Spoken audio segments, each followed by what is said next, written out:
I'll record.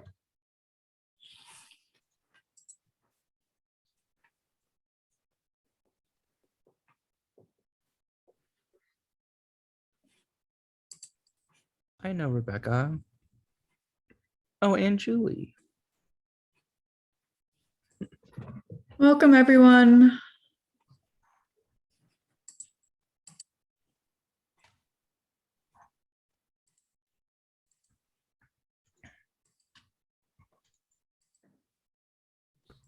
Welcome, welcome. I'm going to give another minute or so while folks get settled in.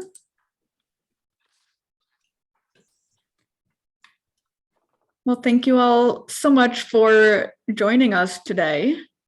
All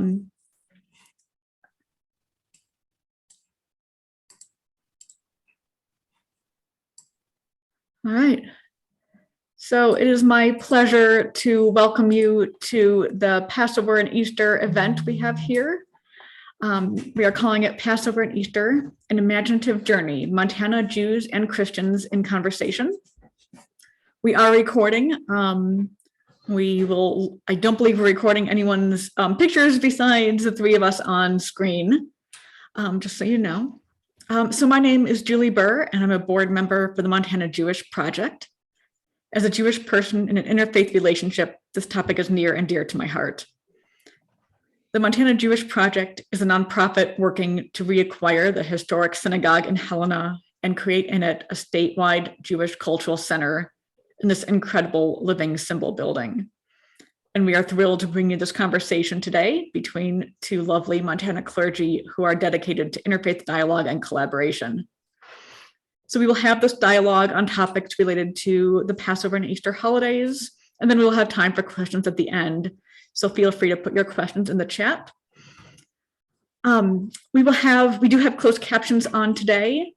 You can turn this off if it's bothering you by clicking on the CC live transcript at the bottom and clicking hide transcript. And give me just a moment for a tech piece. So I would like to introduce the Rabbi Mark Kula and Pastor Jessica Christ. For Rabbi Mark Kula, relationships, love of Jewish wisdom and practice, social justice, and a passion for Jewish music are key to his rabbinate.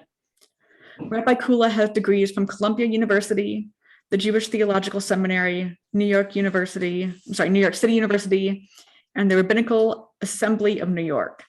Rabbi Kula serves as the rabbi of B'nai Butte in Crested Butte, Colorado. He is visiting rabbi at Beth Aaron in Billings, Montana, rabbinic advisor to Zootown Jews of Missoula, and rabbi on the pastor team of UCC Missoula, as well as rabbi on the University of Montana campus.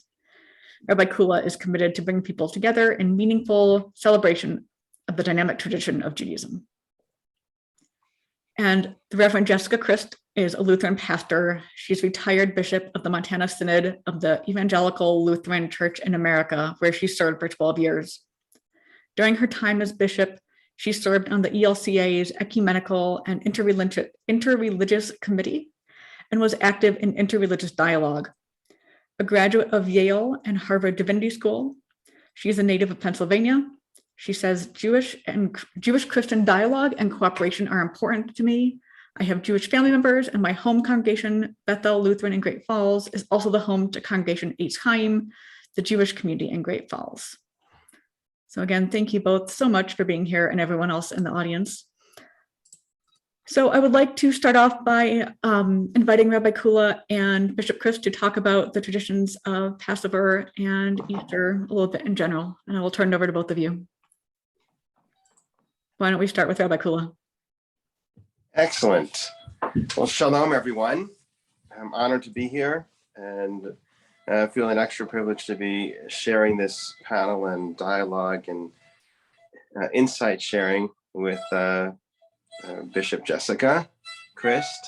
My conversations with Jessica have been really amazing in the past few weeks as we prepared. Excuse me. I gotta go. My apologies. My 5-year-old walked in, even though there were specific directions. Don't. With the harmonica. as I talk about Passover, and I'll figure out a way to bring the harmonica into the story.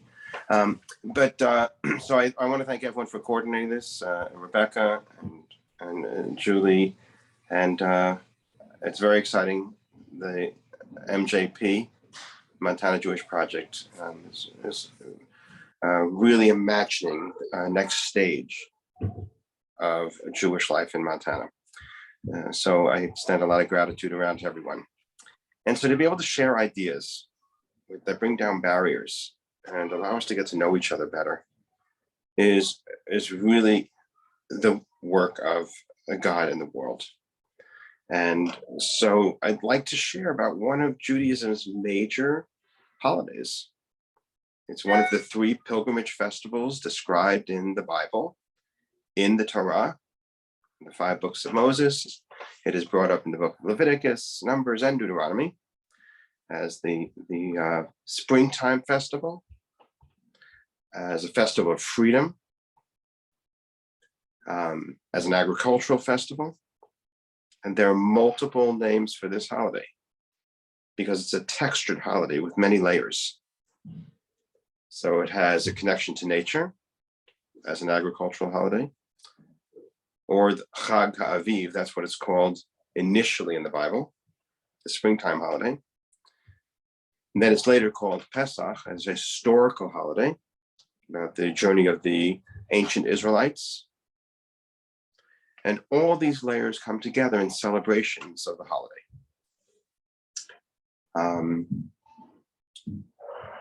So to offer a synopsis of the holiday within a 5-minute time frame is always challenging. But so you'll bear with me if I'm a bit cursory in describing the holiday. It's as a celebration of freedom and the exodus from Egypt. It is a paradigm of Jewish philosophy and understanding and sensibility in the world. We're always on a journey from darkness to light. We're always in a passageway of redemption. This is the ultimate story of redemption. And in fact, in Jewish liturgy and culture, the story is repeated every morning and every evening in the prayer book. It's such a powerful paradigm for looking at life. To believe that we can be transformative. And it's one of the major themes of Judaism, redemption. We can turn things around. The holiday is celebrated with a major festive meal, which is profoundly organized with detailed steps. It's called the Seder. The word Seder means order. There are 15 steps of ritual and ceremonial details that are observed. There is a special plate that is put in the center of the table with symbols to really highlight and to learn about the holiday and to invite conversation and dialogue. There is an egg for life. There is something green for springtime. There is a bone of an animal. Unless you're vegetarian, you use a beet because it has the same red color. I'm sure you got that reference. And because of the Paschal sacrifice, the last night in Egypt. And that was continuing through the time of the temple. And we recall that tradition from 3,000 years ago by placing a shank bone. There's haroset, which is kind of a pasty kind of sweet nut, fig, date, little wine, apple, mushed all together. And it's a reminder of the mortar the slaves had to use to build ancient Egypt. There's maror, bitter herb, to remind us of the bitterness that people experience. Not only do we talk about it, but we have this visceral and physical experience of maybe anguish when you eat something really, really bitter and your face goes and your tongue gets burnt. You know, we have physical sensation talking about the anguish.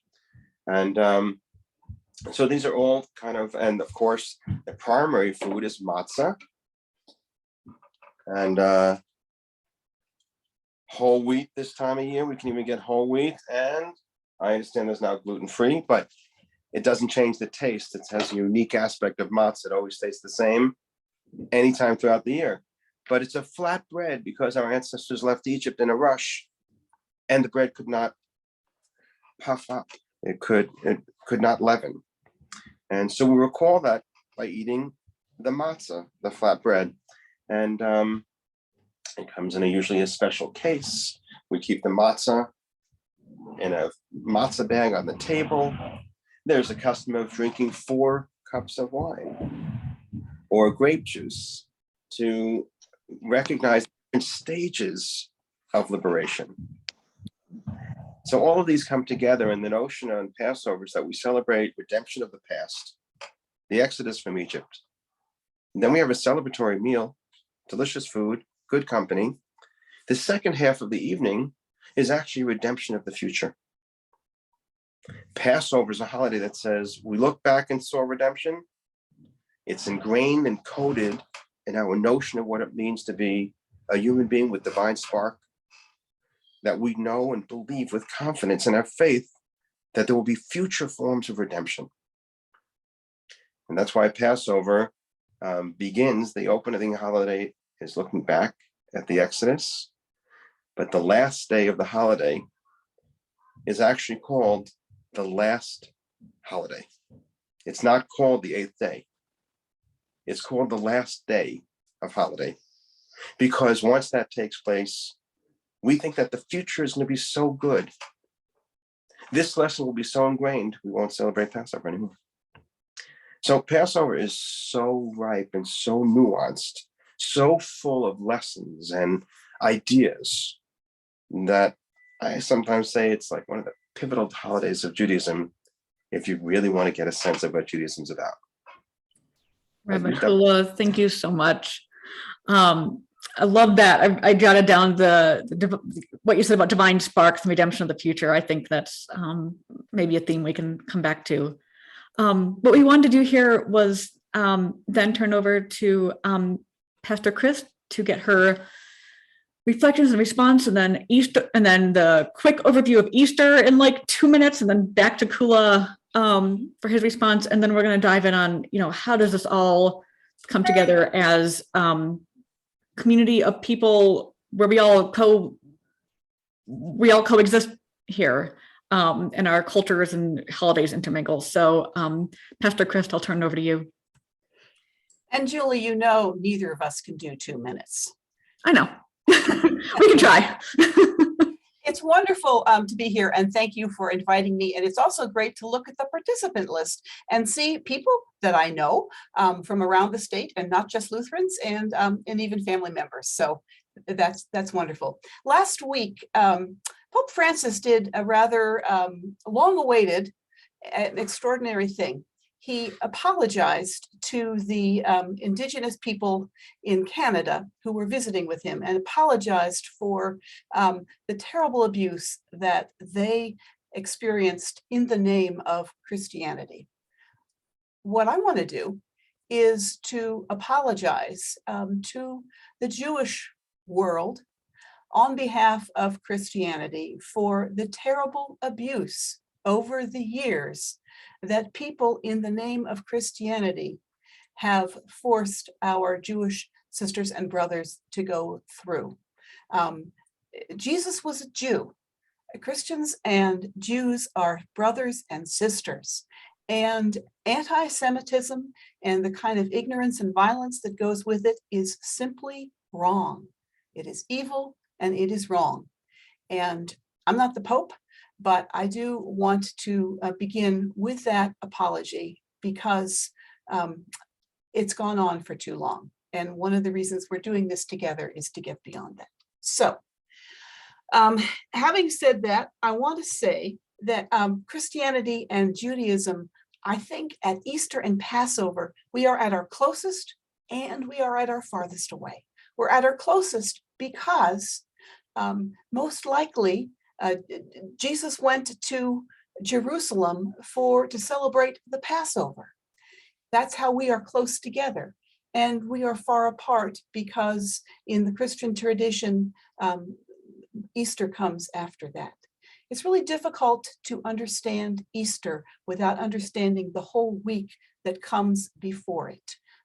We call it Holy Week in the Christian tradition. And by the way, I speak generically. There are many different kinds of Christians. And so I'm speaking generically, and if you disagree with it, that's fine. You can put it in the chat. But there's a whole week of commemoration. It begins with the Sunday before Easter, either called Palm Sunday or Sunday of the Passion. And it's called the Palm Sunday because it's the story of Jesus and his disciples coming into Jerusalem, and people taking palms from the palm trees and putting them down for the donkey to ride upon, and putting their coats and jackets, etc., down there for him to ride on. It was a kind of honor, and it begins with people saying Hosanna. And then towards the end of the week, the very people who said Hosanna, towards the end said, no way, crucify him. The liturgical celebration of Palm Sunday moves then into Thursday. Thursday is when we talk about the Last Supper. And the Last Supper was most likely a Passover meal. It was a time when Jesus met with his disciples, and in churches around the world, we read stories of Jesus with his disciples during that meal, of Jesus pointing to one of his disciples and saying, one will betray me, and of Jesus washing the feet as an act of humility with his disciples. Then we move to Good Friday, which is the day that Jesus was crucified by the Romans. And it's a very solemn sort of a service. I always wondered as a kid, why do we call that good if Jesus was killed? We call it Good Friday because of what we believe, the good that has come out of that. For the good of the world, Jesus allowed himself to be killed. And then we move to Easter Sunday. And sometimes many traditions, there is an Easter vigil on Saturday night in which the darkness turns into light. We read 12 biblical stories, and we go through the whole kind of history of creation and redemption, and end up with the coming of the light, and with baptisms, with entering into the Christian community, and then with celebrating what Easter is all about, which is Christ is risen. There are 4 different gospels in our scriptures, and we read, each tells the story a little differently because different people were there. But the great message of Easter is that death does not have the final say, that Jesus is risen, and that death no longer has the final say over us. There's a lot more to say, but I have gone past my 2 minutes, so I'll stop at that. Thank you so much. It looks like we got Rabbi Kula back on the technology he intended to be on, so we've got all those technological fun times worked out. I want to have us dive into the title of this event, what we were calling the Imaginative Journey. So for Passover, part of the Haggadah, the story that takes us through the book that takes us through the story of Passover, and then the ritual meal, the order, is that we must see ourselves as if we had personally experienced the Exodus. What is the conceptual connection in the terms of that imagination to Easter? And do either of you want to share more about that? I know we were really excited about the imaginative journey. Do either of you want to share a little on that? I'll say something about the imaginative journey in Easter. In the different stories about Easter and the things leading up to Easter, we hear stories specifically of some of the followers of Jesus. We hear Peter saying, I'll be with you to the end. And then as we continue to read the story, Peter 3 times denies that he even knows Jesus. And we see the same people who had said Hosanna to the Messiah saying, hey, we don't want him, kill him. And we see on Easter morning, the women going to the tomb and to anoint his body. They're searching for the dead Jesus. And at first, they don't even understand, and they can't even imagine that the time for mourning is over. They don't want to let go of their mourning. They want to move. They're sort of shocked into saying, oh, it's different from what I expected. So I think part of the imaginative journey is walking with each of those participants and having their minds blown by all of the things going on. I think that's part of the imaginative journey for Easter.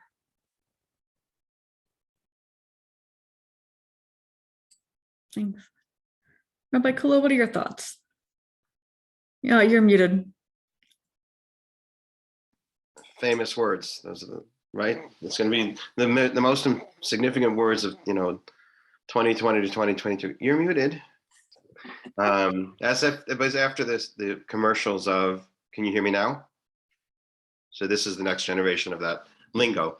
But we have to, I think, a lot of, I also want to just echo something that Bishop Chris said in terms of that I speak generically about Judaism, and there are other branches that may say things that are with a different perspective. But a lot of that is about imagining. And the religious voice, or the voice of the divine, does require imagination. It actually takes us beyond what we materially can witness per se. The story of Jesus' resurrection takes imagination. It takes imagination to think that there's something beyond death. To imagine that 600,000 people left Egypt and the sea split. The miraculous story. It takes imagination. Those who like to talk about the story, oh, well, the winds came along and shifted the flow of water. The scientific version. It did happen, but they can scientifically kind of, try to explain it. Or the imagination story of who went first into the water. And I love what Judaism tries to do is there are midrashim, there are commentaries and stories. And there are different people who went first. What I love most is that Moses never went first. The person who we think is the most important leader, there's a guy called Nachshon ben Aminadav. And the Midrash says, did the water split or did people go first? Do we take the step into the future, or we sit back and see if the future is going to happen? A profound Jewish insight, but it takes imagination. Imagine that the future can be better. I don't think you find a vaccine without imagining that the cure can take place. Beautiful. And I think you've both talked about imagining being with these people, taking these journeys, the heroic people in our stories. And I want to move us now from the imagination of the stories to how do we bring that imagination now into how we sit with each other at these, literally join each other at the tables for these holidays. Rebecca put this question in the chat about imaginative journeys as the other, as a Christian at a Seder, as a Jewish person attending Easter holidays. What should we be imagining as, the people who are attending those, and then as communities, what can we imagine for how we'd like to move ourselves forward in communities that really honor the divine spark in everyone? And I'll let whoever wants to jump in. There's an arrogance. Me. Just kidding. I think there's an arrogance among many Christians that is sort of like, oh yes, we know all about that stuff, and that was just the beginning, and we are the grand finale. And it would be sort of like, oh yes, we know all about Seders, and Jesus had a Seder, and therefore we know everything. And I think part of the imaginative response is to shut up and listen, and to go, if invited, to be there and to hear it from the people who are hosting you and not bring all of your assumptions. It's so hard not to bring one's assumptions into any experience, but really to let go of those and to say, well, so what is this to you? I think that's kind of part of what we do. Let go of Beautiful, the arrogance. beautiful answer. And if I can add one more word to that, it's about being curious. Mm. I'm having a unique experience this year of being on the pastoral team at the UCC in Missoula, sharing Judaism, and people are curious and they want to learn. And you know, I'm doing a Seder on Thursday evening, Mhm. Monday, Thursday, as Jessica described. And it's not going to be an interfaith Seder. They want to see what a real Seder would look like. Mhm. And people are asking questions in advance and thinking about it and want to learn. And yes, if some of it's, about an awareness or the feeling that Jesus celebrated a Seder as that Last Supper, and we know that the Seder was pretty much intact because of the Mishnah, the codification of Jewish law and teaching was basically codified by the turn of the millennium. So Jesus probably knew about these practices. I mean, not probably, I'm wrong. He knew about them. He definitely knew about them. And that was part of that evening. And to be able to sit at the table together and to hear those words and then to share. And as you started, Julie, with the reference from the Haggadah, that we're supposed to imagine ourselves as actually having been there. And maybe isn't that one of the most profound ways of understanding another human being? I don't know, my mom would say, well, put yourself in their shoes. Is that some phrase like that my mom would say, put yourself in your brother's shoes and you'll stop it. But put yourself in the other shoes. And you can't. Shoes aren't going to fit. But can you stand in another person's place? So Judaism says, it's hard to imagine being on the shores of the Red Sea, being with the people who've just been enslaved, what they might have been feeling on this journey into freedom, into a promised land, or I like to say a land of promise, and how they're going to live. So I'm actually putting myself in another person's shoe. Mhm. What must it be like on Easter Sunday? What must it be like Thursday night to be at that Seder where we're going to eat from the matzah and tell this story? The word Haggadah means to tell, by the way. It's written down in a book, but tell your stories. And the thing about telling is that it has to be someone listening to. And that's where we can really learn from each other. I hope that makes sense.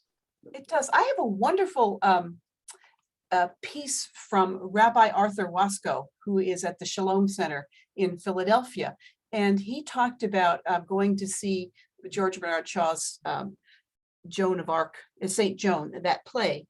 And the question in the play is, must then a Christ perish in torment in every age to save those who have no imagination?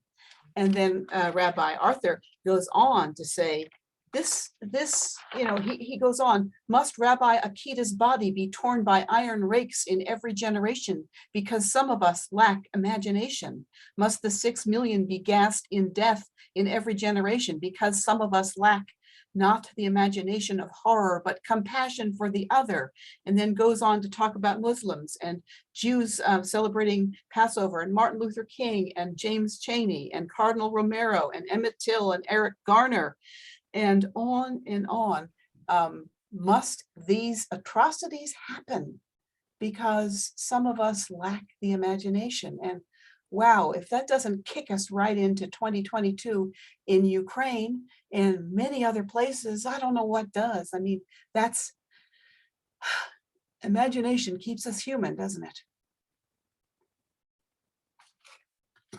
And can I posit back at you, in response? If we have that imagination, then perhaps those atrocities can be prevented again. Is that what I think Rabbi Wasko was getting at? And is it possible that why we reenact or these holidays, these moments, for us to actually journey to a better place, and prevent them from happening again? Yeah. Is that possible? An insight into the systems? Well, I think so. And, you know, there are, I would say, cultural secular Christians who do Easter, but they don't do Good Friday. And, you know, Easter's just, I mean, when it's just bunnies and chicks and flowers, it's fine, but it's Hallmark. It's not faith. Easter means something because there was death. There was cosmic struggle. And out of that comes resurrection, transformation. Without the death part, you know, it's nothing. And you talked early on about Passover being, you know, an agricultural festival, and you know, Easter coming out of that. In the Northern Hemisphere, we do have, you know, I go outside and the tulips are beginning to come up, and by Easter they will be blooming, and it's kind of like a wonderful metaphor. But you know what? We have Easter in the Southern Hemisphere too, where the days are getting shorter and things are dying. And still, Christians proclaim the message of Easter, even in spite of all the scientific evidence to the contrary. And that's, you know, that's where it really takes imagination. I've never spent Easter in the Southern Hemisphere, and I'd love to do that sometime to see, you know, test that imagination.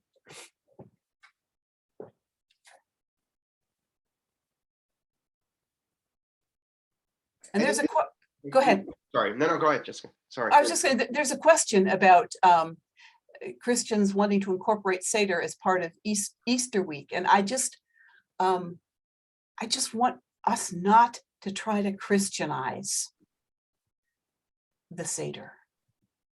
I think we can be respectful guests, or, you know, as you're doing at the UCC church in Missoula, but to sort of take it and make it fit our narrative that's disrespectful. And it does violence to the integrity of the tradition, I'm thinking. I know some folks are just fine with that, but not everybody. Yeah. Yeah. I was going to say the same thing you said about the questions. You know, that question came up. Part of the Haggadah, the Seder evening, is asking questions and seeking answers. Mm-hmm. And in that process of learning, of sharing, of getting familiar with, is an important part of I think, the season. So I've been thinking about this, doing a Seder at the church, and the appropriateness, or is it something off? And I know that it's being all done with the best intentions. No one's trying to usurp or take anything away or besmirch or belittle, or it's really about sharing and learning. Mm-hmm. And there is a reality that probably was happening that evening. So why not learn about it? Mm-hmm. You know, there's no conversion aspect. There's none of that. This is to learn from each other with the greatest amount of respect. You know, as I'm sharing in the practices of the UCC, as I attend things, I am doing it with the utmost respect and openness to learn. I'm very confident in my Judaism. No one thinks that I'm doing this or this has other agendas. It's really this openness to be able to share. By the way, I think that's what we're doing right now. Mm-hmm. No one's trying to take anything over or belittle anything. We're actually elevating different systems and approaches and theologies, and then we can respect each other, and then we can make the amends for mistakes. Mm-hmm. I mean, Jews are just really, really scared because of some of our history. How could I possibly go into a church? Someone actually said that to me. How can you go? Aren't you You're scared? Like, how do you go to a church? But then the senior pastor and head of the cabinet of the church received a note from the FBI to be aware that if they have a rabbi on staff, they might be susceptible to some of the anti-Semitism that's around. They were shocked. They don't lock their doors. I was invited to a cabinet meeting to meet, and they feel bad. They can't believe that synagogues have to lock their doors and have security, and they don't do that at all. The doors are open all the time.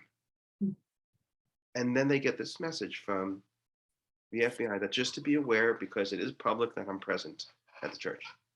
And they feel so bad. They can't believe it. And intellectually, they've known about it, but wow, now it came home.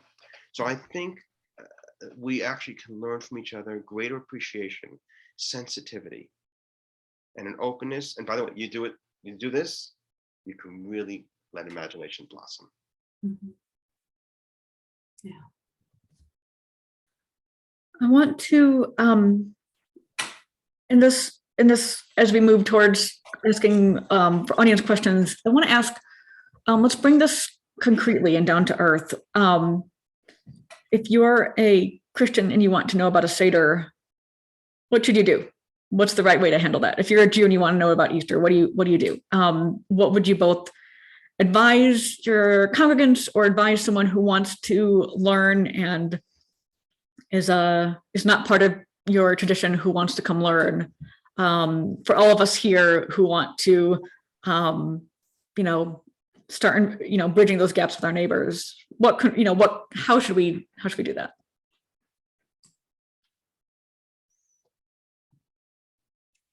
I would say, if a Christian asked me how to learn more about Jewish traditions, Jewish people, don't ask me. I'll introduce you to someone who can help you with that.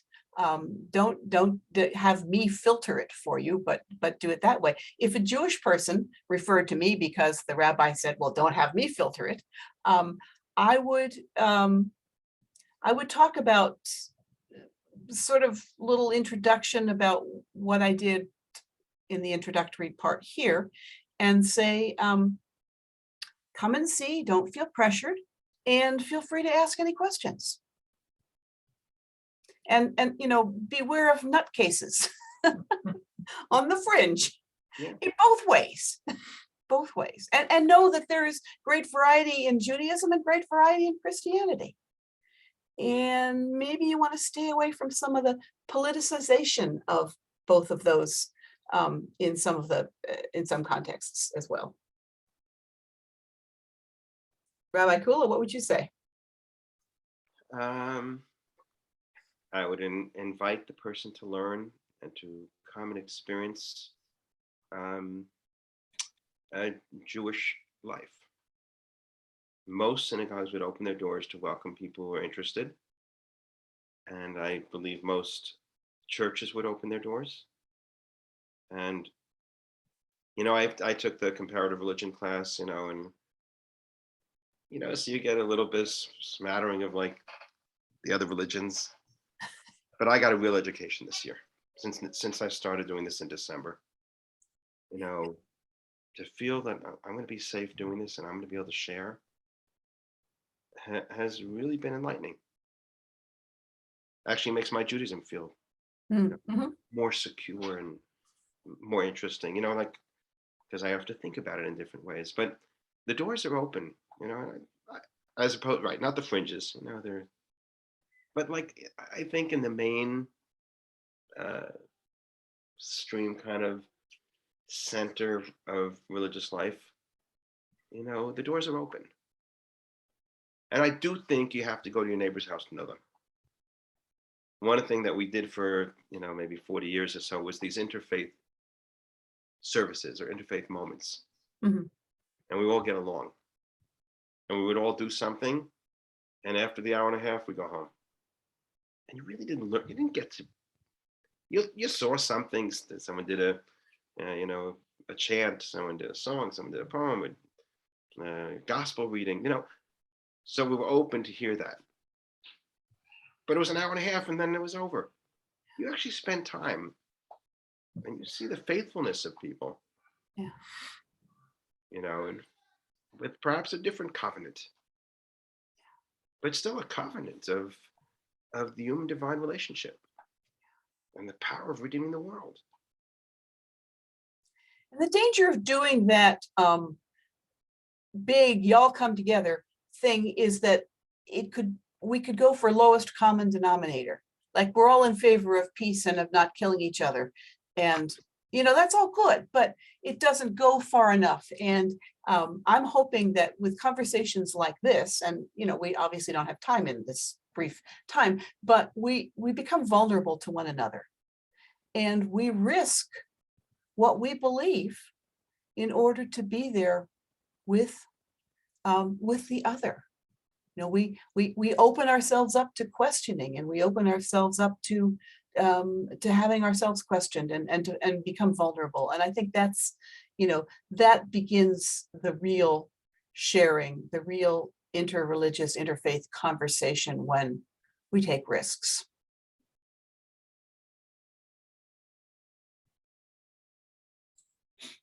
For me, as someone in an interfaith partnership, and also with a lot of friends who aren't Jewish, as you would in Montana,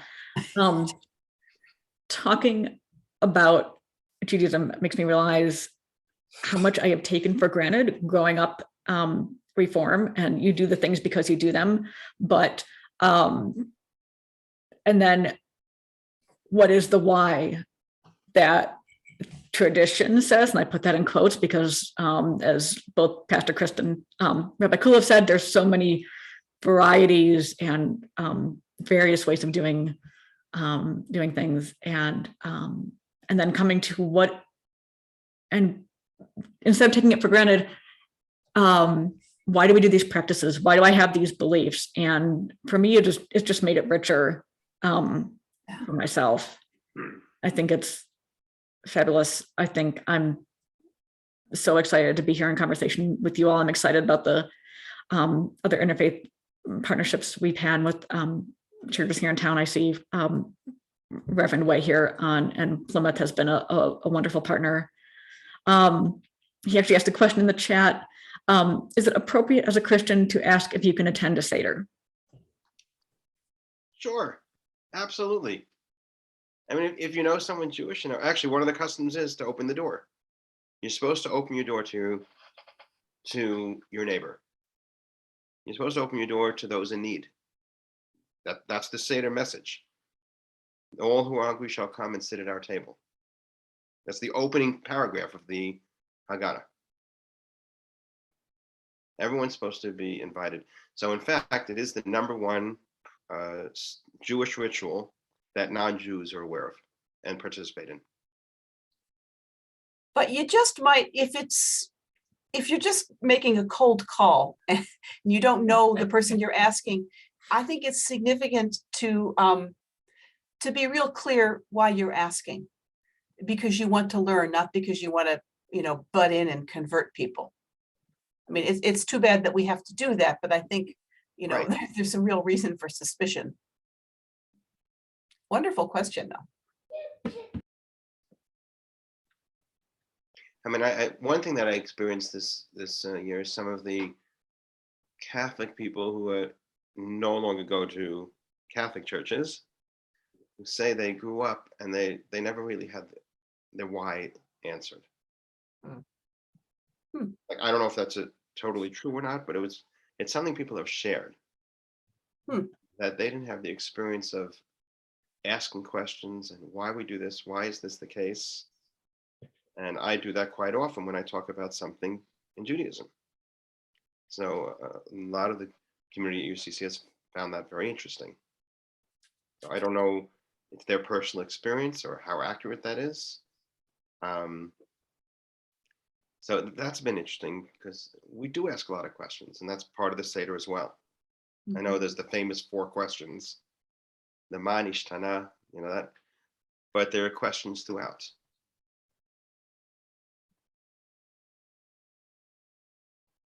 Yeah.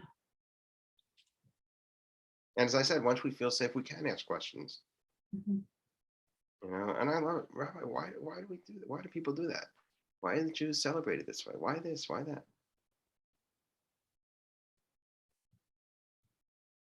And then we like open ourselves up to learn from each other. I mean, I think if we're curious about the other, we're going to learn. We're going to bring down barriers, you know, and feel safer with one another. And there is a vulnerability. I'm thinking of the terrible events at Mother Emanuel Church in South Carolina, when there was a Bible study going on with several pastors and several elderly people, and all African American, and a young white man, total stranger, asked if he could join them. And they welcomed him. They opened the table to him, and he ended up murdering all of them except for one, who he wanted to tell the story. So, I mean, there is that that horrible vulnerability, but also, you know, they all asked for forgiveness. They all extended forgiveness and asked that he not have the death penalty. And you know, that's sort of the far extreme of openness, that as people of faith, our first impulse is not to protect ourselves, but it's to be open to the other. And sometimes there's a great cost, as you know.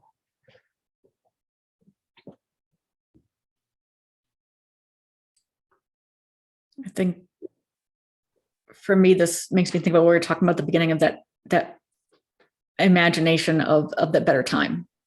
Mm. That we are open because we imagine a time when that all times would be our vulnerability and our openness would be, you know, responded to with the same, with love and obviously basic decency of respecting life. But I think we do this coming together because we have the that imaginative journey of our own traditions, and then the imaginative journey of what would it look like when we're all speaking more easily together. Mm-hmm. Mm-hmm. Yeah. I mean, the Colleyville synagogue attack, you know, Rabbi Walker, he said, look, someone came and needed the door and I let them in. Yeah. We Exactly. just got lucky that we didn't get killed, and he said he would do it again. Yeah. So we have to be aware and careful and cautious, but we can't shut down. It's hard to say that and to do it, but we can't shut down our humanity. Right. Yes, because it's risky being human. Right. And it's risky being God's partner in the world. And our traditions tell that story. Yeah. So Jesus took risks, and we can tell the story. And, and Moses took a risk. Right. But then transformation takes place. They're both stories of redemption. They're both stories of radical hospitality. I mean, in both of our traditions, radical hospitality. And as we become institutionalized and, fat and Constantine taken over for Christians, it's easy to forget that radical hospitality. But that's at the core of it. It's there.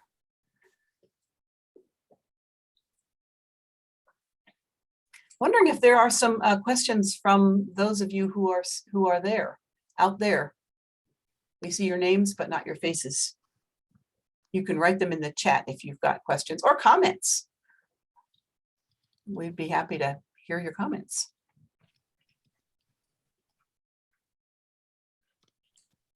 While we wait for comments, I want to thank you both so much for your radical hospitality and sharing about your traditions here today. Let's see. We have a comment from Rebecca. Many of us in Montana, like me, Julie, are Jewish and interfaith partnerships. Is there anything special there to navigate? And I'm sure that's a whole other hour of a conversation. But would either of you like to touch on that interfaith family peace within the household and the relationship. Love. We have to- Respect. Respect, right? We have to love and respect each other. I just officiated a wedding of was going to be interfaith couple. There was conversion, but there's a whole side of the family two sides of the family, a whole side that's Jewish and a whole side that's not. And they came together with love and respect and openness and learning from each other and wanting to celebrate. I think that's the atmosphere and aura that we want to nurture and foster as a pathway of navigating differences. We want to try to make everybody the same. But how can we respect each other, and how can we show more love in the world and between people? And I think there's a unique love that an interfaith couple experiences. And in fact, looking at an interfaith couple and saying, something's up with that, look at it the other way and say, wow, we can actually learn about love from an interfaith couple. Whole different reframing.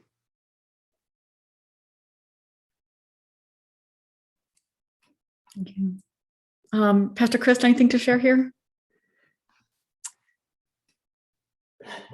There's a whole, there's a whole range from, historically, my family was Presbyterian or something, but I don't really, there's mixed faith couples when the faith of one is stronger than the other. And I know in some cases, being partnered with someone whose faith is stronger, it causes you to look more deeply into your own background and to say, well, why am I that? And I think that that can be an educational thing, but just like there's a great range of Christians and a great range of Jews, what people bring into an interreligious marriage is quite different. Again, lowest common denominator is one of the possibilities. And I've heard many people say, well, we come from different backgrounds, so we won't bring up the kids with either. And personally, I find that very sad. I think it's better to bring kids up with something than with nothing. And to say we won't bring them up with either, we'll let them decide on their own. We'll decide based on what? If there's no introduction to either one, then what are they going to decide on? The first person they run into when they leave home at age 17, that's not necessarily a great thing. Well, I think it rarely works, actually, to say couples before they have kids, we're not going to do any religion. Inevitably, something rears its head, and some experience, some memory, and religion starts to resonate again. And sometimes Especially in the transformational moment, having a child, pretty Yeah. transformational. Yeah. A loss of someone, pretty transformational. And sometimes it's a toxic experience with religion that raises its head, and then you sort of have to get beyond that. But I love what you said about love. What more do you need? I mean, you do need more, but it's a base. It's a starting ground. I didn't mean to be trite or. Oh, you weren't. But now I think Yeah. that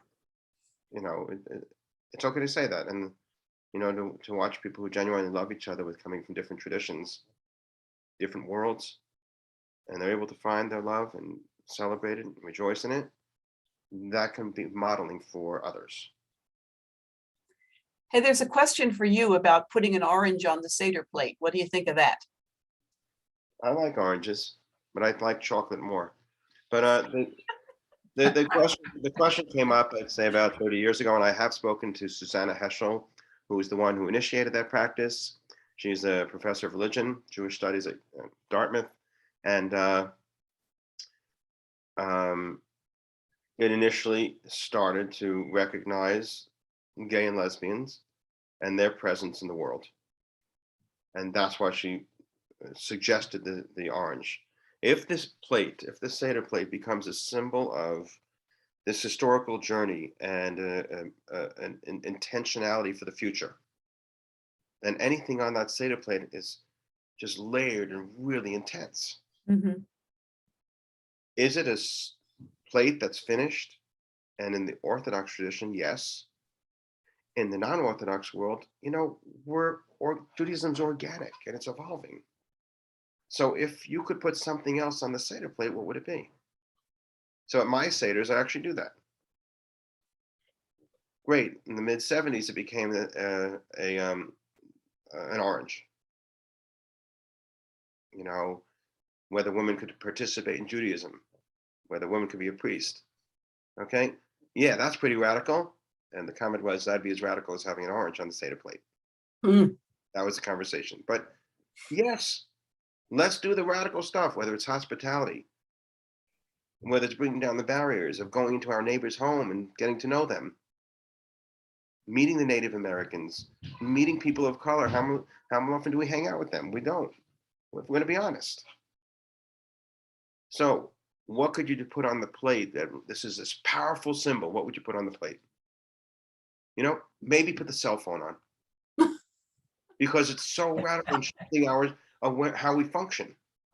Maybe it's, this has been so hard with the pandemic, put the sweetest thing you can think of. And so I put chocolate. Mm.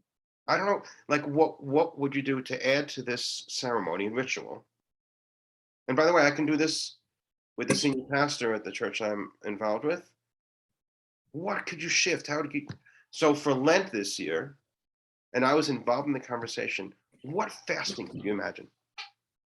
What denial, whatever you want to say, what the religious language, right? And we said, you know what, we're going to do a carbon fast. And that became a theme. Mm-hmm. That's not part of history. Maybe put the tzedakah box, the charity box on the Seder plate. Yeah. It's not going to be on the shelf down the hall, but it's going to be in the center of the table where charity becomes prominent. And it was charitable behavior in both of our traditions that became transformative. So to answer whoever the orange person is, and not that you're an orange, but it's a really cool question about the orange. Think about what you would put on a Seder plate, whether you're Jewish or not. If you knew you had a Seder plate, what would you put on it? Thinking of the Pope last week, I'd put something Native American, something traditional for Native Americans in the West, since that's where we are. Yeah. Beautiful. Like I have never done prior to moving here 3 years ago. I much less sensitive about Native American, issues. And yes, I'm going to have a prayer for Native Americans at my Seder, and the prayer for the land. That's going to be part of the Seder this year. Never been part of it before, but it will be. Cool. Both personally at home and at the UCC. Yeah. So I want to be mindful of the time, and I think what I want to do is give us a soft close. I want to give a brief overview of what's coming up for Montana Jewish Project. For folks who need to hop off, feel free. And if either of you, Pastor Chris and Rabbi Kula, want to stay on and talk more, we've got a question about Miriam's cup in the chat. And if you all can't stay, that's fine. We can continue this on our Facebook page. We're just talking about how much we use our electronics here. I really, really want to thank you both. This has been a fascinating conversation, and I'm glad we're recording, so I want to go back and listen to some of it. And it was beautiful. For everyone who took time out of their Sunday afternoons to join us and listen and participate, thank you so much. Rebecca put a bunch of links in the chat. I believe we have a link to support MJP financially if you are so inclined to help us continue our work. And we'd love to stay in touch. We've got upcoming events. This Thursday, award-winning author and historian Ellen Baumler will be talking about Montana's early Jewish communities. This will be in person in Helena. If you're here to join us in person, Montana Historical Society at 4:30 on Thursday. And then if you're not here in Helena, you can live stream that on YouTube, and it will also, the recording will also live there. And then going forward with MJP, you can join us for a lunch and learn for Yom HaShoah, for Holocaust Remembrance Day. This will be with a conversation about white nationalism, anti-Semitism, and how communities can respond. That will be Thursday, April 27th over the lunch hour. And then in May on the 19th, we also have a lunch and learn with Sharsheret, a national Jewish organization for breast and ovarian cancer support. And we've got more events that will be coming that are still in the works. So thank you so much. I will keep this open for anyone who wants to continue to stay on and chat, and really appreciate you all. Thank you. Thank you. Thank you, Jessica. Always good to interact with you and learn from you. Thanks. Thank you, Mark. And I'm excited. It's such a creative idea to have you on the staff of the UCC Church. That's a lovely thing. And your Seder sounds like it'll be very educational for folks. Thank you. And very appropriate. I'm wondering around the country, I've been trying to do some research, how many places have done this, where a mosque has said, you know what, I want someone from another religion to be present to really show how we can share. Which I read that Grace Cathedral in San Francisco has a rabbi on, Wow. you know, and like humbly, like, I don't know any synagogues that say, you know, we're gonna have a pastor, a minister, a priest on our staff. I'm not talking about full time. Yeah. Have some presence in what we do. If we're on a spiritual journey, all of us, you know, can be confident and understanding and open to have the other present. You know, anyway, I haven't found many around the country, but there are a few. Yeah. Marlborough Church in New York City. Mm-hmm. There's a Presbyterian church in Connecticut. But anyway, it's kind of interesting, and these forums are good as well. They're really important. We have to listen to each other. We have to be responsive. So I'm really grateful. So Rebecca, and Julie, you kind of initiated more of this, and the Montana Jewish Project, but I want to express my gratitude. There are a couple of places around the country that you hear about from time to time where a Christian church and a synagogue and a mosque are all using the same kind of a building. And that's kind of cool. Actually, in Great Falls, the Lutheran Church, and I'm in my intro, it was mentioned, but the Lutheran Church is the host to the Jewish community. Right, Eitz Chaim meets there. Yeah, and it's so beautiful. I had an opportunity to lead services on a Friday night for Shabbat, and everything is set up, and there's a space for everything in the church. It's tremendous deference, and we have an ark and the Torah there. You put it out, put it back, and like it's really a sharing of the space so that the Jewish community can gather. And it took a little time. I don't know if Laura Weiss, if you're still on, but I mean, it took a little time to make it work. In the beginning, the Lutherans thought, well, sure, they can use it when we're not using it. But when High Holy Days were on the same night as the huge, loud, chaotic youth program, it's kind of like, oh, this isn't just when it's convenient for us. We need to make some changes. And I think that the church has grown in its understanding over the years just because of that. Laura, are you on? Can't hear you, of course, but you could. I am. I had to unmute. But I have to say that was a very gratifying moment because we were just, well, I mean, I guess full disclosure is that Jessica is my sister-in-law, so I have an in. But it was a gratifying moment because I think our expectation was this is really lovely that they're providing us this space when it's free. And then what happens so often is Yom Kippur always, it seems to more often than not every year, but often fall on a Wednesday, which is when the youth group is. And I just sort of, mentioned not thinking anything would come of it, that if we can't use the space, that's fine. Of course, we understand. But maybe there's some thought to what kind of host they want to be and how open they want to be for us to use the space.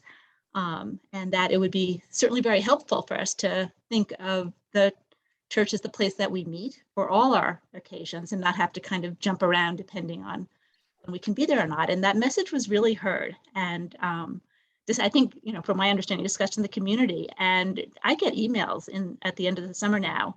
When are your high holy days? I'm looking on the calendar. Looks like it's here. Like, tell us when you need the space. And they move the youth group when Yom Kippur is on a Wednesday. And that's just been a really lovely relationship. And they've been really very, very gracious hosts. And hosts, and it's been lovely. Was thinking, can you hear me? I put my microphone on. Rabbi, I was thinking about your latest comment about sharing, being on somebody else's board, and Jessica, or Pastor Chris, I think I know you. But I have for 41 years been in the philosophy department at Carroll College, which is a Catholic school. Philosophy and theology is the heart of Catholic education. And for 41 years, as a Jew, I have been there. And I have put on Passovers I've had the food service set up for 150 students. At the head table, I made sure that a priest, in this case, Father Mark Veneman, and most recently, was also at the head table. And so I can give you as an example, somebody who's worked at a Catholic institution. I mean, Carroll's a diocesan college, in the philosophy department. Opening up my students. And interestingly, I am introduced at board meetings as, and this should not be done, but I say it's okay. I'm a Jew at a Catholic college teaching Islam, because this is what I write on, is Islam. So I've made that connection as trying to open up. So here's an example for you. But something, if I may, I don't have a good handle on, that I really need help with, even in my age. And I've done a great deal of research. I mean, I've written a book on early Christianity. And it's got to be more than Passover. I mean, Passover can be celebrated in many ways. In the Quran, Passover is brought up over and over again. It's absolutely amazing how many times Allah, or Muhammad, however you want to read it, brings up Passover. So it's very important in the Islamic tradition too, for their use. But it's got to be more than, it's hard for me to say this. There are certain things historically that the scholars know about the Christian use of Passover, the Islamic use, the Jewish use. But it fits inside of a culture.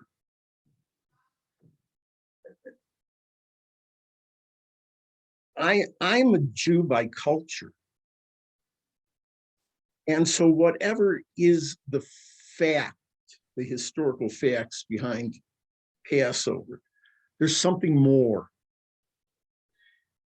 I don't know if this is demeaning or not, because I don't know what's demeaning anymore or not.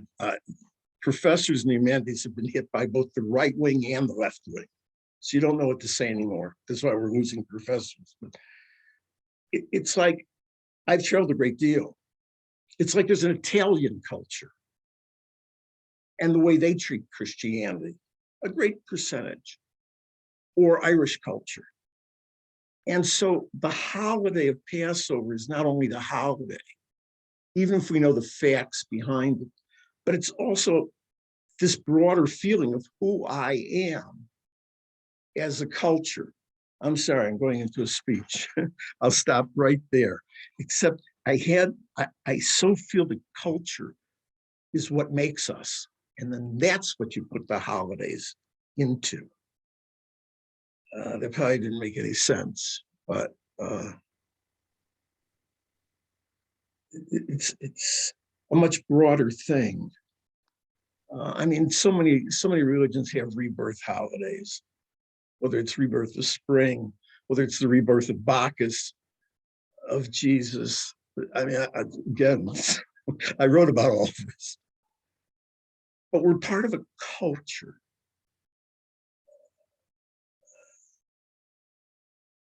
It amazes me that I can be picked out as a Jew when I'm sitting in Turkey. I mean, this actually happened to me. Or when I was in Morocco. I travel all over. And so the holiday has to be understood not only for the holiday, but for what it does to make me a certain kind of person, having a certain culture. Just wanted to make my speech. I guess I enjoyed the hour. Good speech, Barry. I don't know who talked. Mark. Was that, It's was Mark. that Rabbi? Hi, Rabbi. We've met. We've Yeah. met, and I always enjoy talking to you. You have wonderful. And I've met I love Pastor talking. Chris many times. I love talking to you, and you make an interesting point about the breadth and depth of the particular holiday, and historical significance and cultural overlay. But it's nuanced. But as it is present in the other traditions, you know, to be aware of it has tremendous significance. And it has, From the view of the Jewish experience, that cultural aspect is much bigger. But Jews can celebrate Passover in a host of different ways. It could just, getting together for dinner is a Passover meal without doing anything. You can have people spend all night long talking about the Haggadah. Or, as the Passover Haggadah says, if you just eat some bitter herbs and, matzah and charosa, you've done all you need.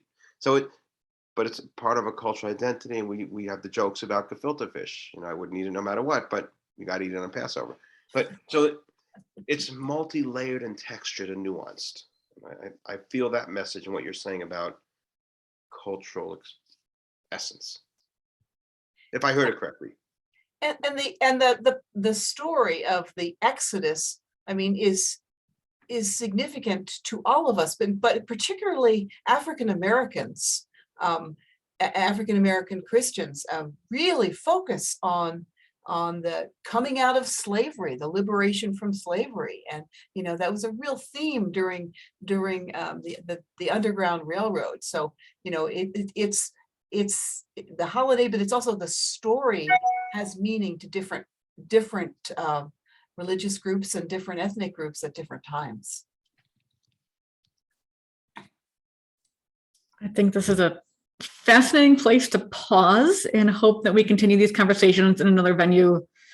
Rabbi Kula and Pastor Chris, if you are open to people reaching out to you, feel free to put your contact information in the chat. We can also email that to folks who are with us today. So I'll keep this open for a sec. Actually, why don't we just email it out? Okay. I know you'll have to head out.